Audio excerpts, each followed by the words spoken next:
Hi honey bunnies, you are on a morning walk with me through the forest. It's just gorgeous this morning. It's really sunny, there's minimal wind, although I'm sure you can probably hear quite a lot of wind. In fact, I'm not sure how good this video is going to be to actually put online, because I know the cameras are always very sensitive to wind, but actually the wind is really quite minimal. It's lovely. As you can see from my hat, I'm not having to push it onto my head. Okay, so it's quite early here. I'm gonna walk around for a bit, posit some thoughts to the internet, and then I've got to go and get some breakfast supplies because we've run out of everything. We've run out of music, we've run out of fruit, and it's just no good because Daniel's going to wake up hungry as a bear and there's going to be nothing available. So I'm going to do that. So I wanted to talk a little bit about shadow work today because I'm doing some shadow work of my own right now, and I know that a few other people online are doing it too, and I know that it's a traditional time of year for this kind of work to take place. The energies are just right, you know, and the themes, the energies, they're right for shadow work. And so even though shadow work is something we can do all year round, and something that quite a lot of us do kind of on an organic basis, on a natural basis, because we've been doing it for so long, and we kind of realise intuitively when it's necessary to do it. This time of year, there's often kind of this ceremonial or ritualistic calling to do shadow work, and I think that's a really awesome thing. And that time has come for me. So I wanted to start by saying that, you know, I don't think that fear of the work is a reason not to do it, and I don't think that fear is actually a bad thing. I think fear, in a lot of ways, is quite natural, especially when we are looking into parts of ourselves that kind of make up the greasy, grimy underbelly of our psyche. You know, for me, I've been looking at my tendency to want to be right. This is kind of a leftover from when I was younger, and a lot of other things that I kind of convinced myself that I left behind when I was younger, that I kind of want to test now. I kind of want to know whether or not they actually are still coming up. I want to look at certain situations that I feel fairly set on. I want to look at areas in my life where there's been tension or misunderstanding, and I really want to look deep within myself and see whether or not some of those issues that I had when I was younger are still at play. And I'm also looking at things like, you know, well, I'm looking at a lot of things. I could go on all day about what I'm looking at, but I've been quite specific about what it is I'm trying to pin down with this work.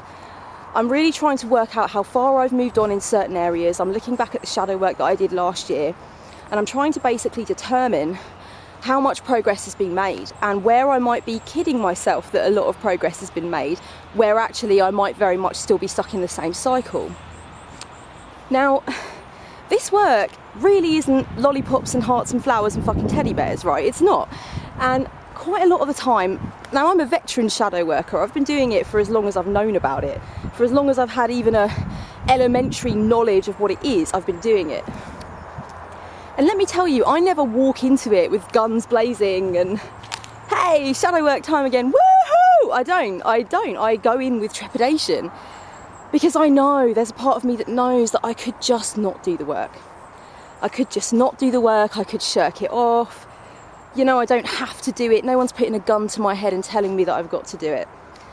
It's something that I do because I know that it's a responsibility I have to myself as a woman, as a human being, as a witch, as a friend, as a sister, as a daughter, as a lover,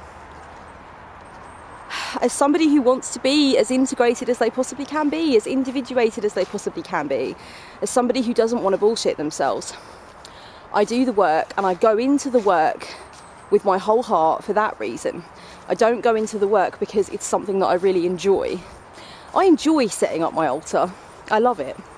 I enjoy reading a good book. There's no resistance there. I want to read. I want to set up my altar. You know, sometimes there's some resistance to meditation, and I know why that is. It's because meditation makes you drop what's not necessary. It cuts away petty distraction, and it allows you to see what's really there. It sheds illusion. It peels back those layers. And that's why I sometimes have resistance to it, because I want to hang on to that ego crap. I'm not done with it yet. It feels good. It feels empowering. I want to keep getting lost in that. I don't want to clear it up and clear it out, even though I know it's the best thing for me. The other reason that I resist meditation is the time factor. I always tell myself, well, there's no time now, I've got things to do, I've got so much to do. And that's another form of resistance. And I know that that's BS too. I know that if you haven't got time to meditate for 20 minutes, then by God, you should meditate for an hour, because your life, your priorities, your way of seeing the world is just not right. It's all shades of dysfunctional.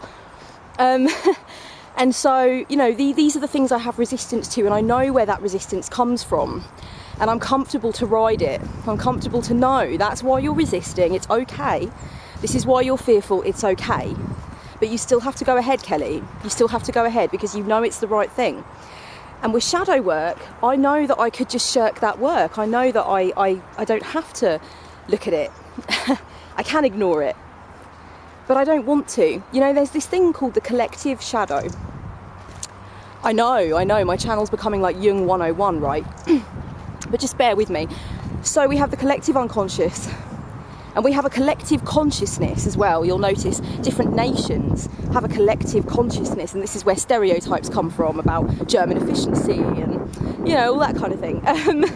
We all have a collective consciousness that we kind of partake in. We kind of imbibe to one degree or another as individuals, and we think it's part of what makes us who we are. Like, I think there's a British consciousness and there's an English consciousness. There's certain things that make us overlap in certain ways, and I'm very tongue-in-cheek about it, because I'm an individual and I don't really believe I get my personality from a flag.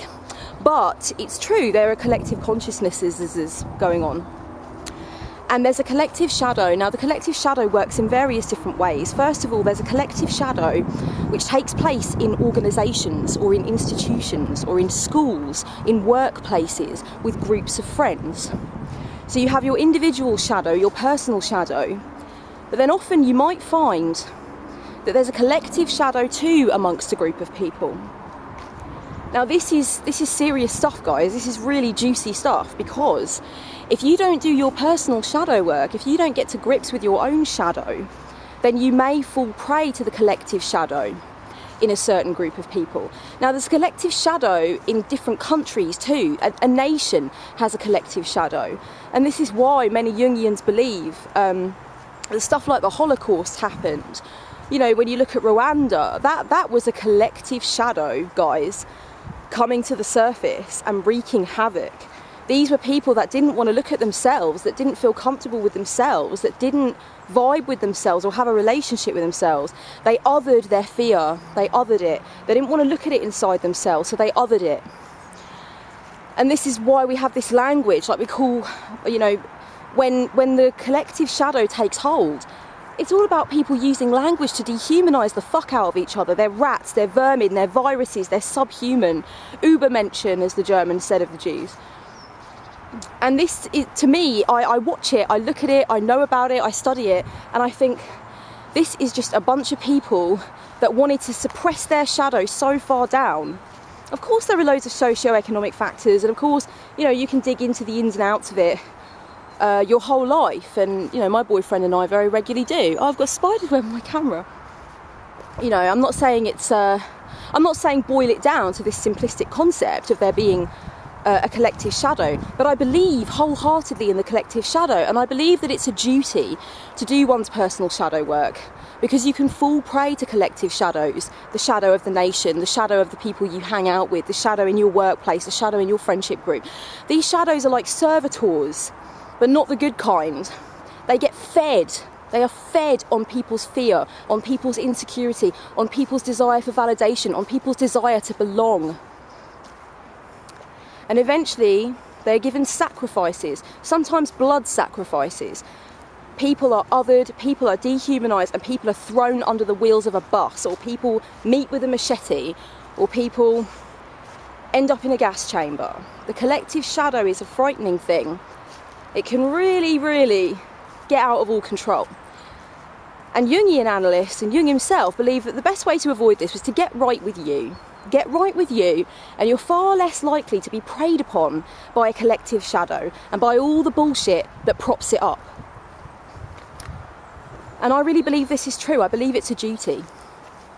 I do believe it's scary. I do believe it can be unpleasant. Because I've done it quite a few times now, and I still to this day think, oh God. Or sometimes, you know, like, I don't know if any of you are the same, but I never really liked school, right? I didn't. School wasn't my bag, baby. It just didn't do it for me. However, the night before a new school term, I'd get really excited because I did like learning. You know, I didn't like the academic setting, and I didn't like the discipline. I didn't like the authority. I didn't like wearing a uniform. I didn't like any of that shit. I was 100% maverick, 100% proof. And so I didn't like school for that reason. I left as soon as I could and went to art college and shaved all my hair off. But that's another story. The night before every new school term, I would get so excited because I would have all my stationery ready. Mum would have taken us to Woolworths and got us all the new pens and pencils and the math set and the pencil case and the new notebook. And that was what I loved. I loved that fresh stationery feeling, and I still do. I love that feeling of it's new and I'm committed and I'm going to really rip into this work and it's going to be amazing. And then of course I got to school and there were horrible people there and bullies, and I felt rejected and ugly and but it was that new feeling. It was that fresh kind of, yes, I'm going to commit and I've got all the stuff and it's all ready. That's sometimes how shadow work can feel in the first little instance as well. We feel like, oh yes, we're going to, it's really a commitment, and it feels so real and it feels so right. And then you get into it and it's complex and it's twisted and it's winding and it's intricate, and you come across bits of the psyche that just taste like gristle on the tongue, and you're like, I don't want to admit that. Oh God, why? And that's where it starts to get real. That's where it starts to get real. And that's kind of how shadow work is for me. Even now, sometimes I get that real feeling of, November's come. Samhain is done, we can really get into our psyches, guys. And then I do it and I'm like, oh God, I remember why this is just so horrible. But it's worth it, and that's why people do it. That's why people talk about it. That's why people celebrate it. That's why people keep on, because it's worth it. Like, to get right with yourself, to know why you do what you do, to understand that you own yourself, no one else. No collective shadow can prey upon you. You're not going to fall into that filthy pit of crap. You are right with yourself. You understand all of your psyche. You're not hiding from anything, and therefore nothing can own you. You know, it's really like, I just feel like the emperor in tarot after a good session of shadow work. I'm sat on the throne of my own psyche, and I just feel so clear. I just feel so connected. I do, and that's why I do it. You know, like that Dorothy Parker quotation, I don't like to write, but I love the feeling of having written. That's kind of, to me, what shadow work is. Oh, look, I don't, like, you know, blow up balloons and cut a cake every time I make a discovery about my shadow self. I don't. Sometimes I make discoveries and I think, I thought I'd left that behind. Or I think, I would far rather that it was the other person's fault. But I'm kind of slowly starting to realise that I have my place in this, and this is what I've been doing, and it's avoidance, and it's really ugly, and I'm really judging that other person. You know, these things, they're not always comfy to realise. They're not, okay? Let's just get that very clear, let's be real. But the feeling of having done it, it's such a beautiful part of your relationship with yourself. It really is. And it's starting to rain. So I'm going to go and get my muesli now and wake Danny up. So guys, you know, just shadow work is just such a beautiful thing. It's a gift to yourself, and I've always said, you know, there's a very big difference between trepidation, fear of what you might find, fear of the effort that it's going to take to do the work. Yes, those things are real. Doesn't mean you shouldn't do it. Doesn't mean you shouldn't do it. Actually, usually quite a good sign that you should. You know, you're with yourself, you're being honest with yourself about that. You're not trying to, you know, coat it over with a beautiful sheen of sparkly, you know, hey, it's going to be beautiful and every moment of it is just going to be a harmony, a symphony, you know, that I've written with my own psyche. No, like some of it's going to be really like, oh God, is that there? Really? Still? I thought I got rid of that ages ago. Or, wow, that thing that I was judging that person for, I am so doing that in this situation. Now, what are we going to do about this? It's a problem-solving thing, and it's a... Oh, God, I'm so pagan, but just please look at this. Oh, the colours. The colours. Oh, God, autumn in England, so blessed. It's a gift. Anyway, what I was saying, yeah, it's icky. There's icky bits, okay. There's a difference between that trepidation and that realisation, that respect almost, I would say, for shadow work. The respect that leads you to think this is actually going to be, in places, quite tough. And I'm going to need to be with myself now. I'm going to need to hold my hand. If I'm really going to do this, I've got to be an ally to myself, because it is going to be tough. And I am going to uncover things that I didn't know were there. And once I've uncovered that information, I need to be willing to do something with it. That's the commitment that I need to make. There's no point uncovering this information about yourself so you can beat yourself over the head with it, or so you can look at it and then stick it in a pretty box and say, hey, you know, I filled up a sexy journal full of shadow work stuff, that's it now, you know, I'm done. No, you're uncovering this information so you can do something with it. So you can utilise it to become more integrated, so that your relationships can thrive, so that your relationship with yourself can thrive. So it's really that commitment, and it is a big undertaking. And I think to acknowledge that is to respect the nature of shadow work. There's nothing wrong with it. Don't walk away from the opportunity to do it just because you feel trepidation or just because you feel fear. Fear is a fuel. That's what I've learned in my life. Fear is a fucking fuel. Ride that fear. Ride it. Get some reins on it and ride it off into the sunset. And I do that, you know, even now I'm like, oh God. Especially if I really know what I'm going for, especially if I know there's information that I need to uncover. Something is going on that I'm not quite in control of, and so it's in control of me.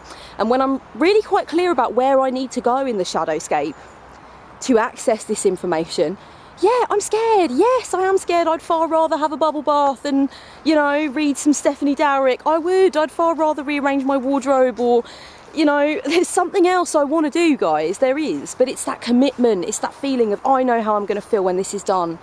And it's going to put me back in the driver's seat, and I'm just going to feel so comfortable with myself, so comfortable. And I'm going to know that it's going to be less destructive. It's going to be less destructive for me. It's going to be less destructive for others. It's going to be so beautiful. Let's do this. It's the reality of it. It's just the reality of it. You know, shadow work isn't the 7th layer of hell, and it's not, you know, the pearly gates of heaven. Just be real about it and you'll be okay. There are some people who are petrified of the idea of shadow work and yet still feel that they need to do it.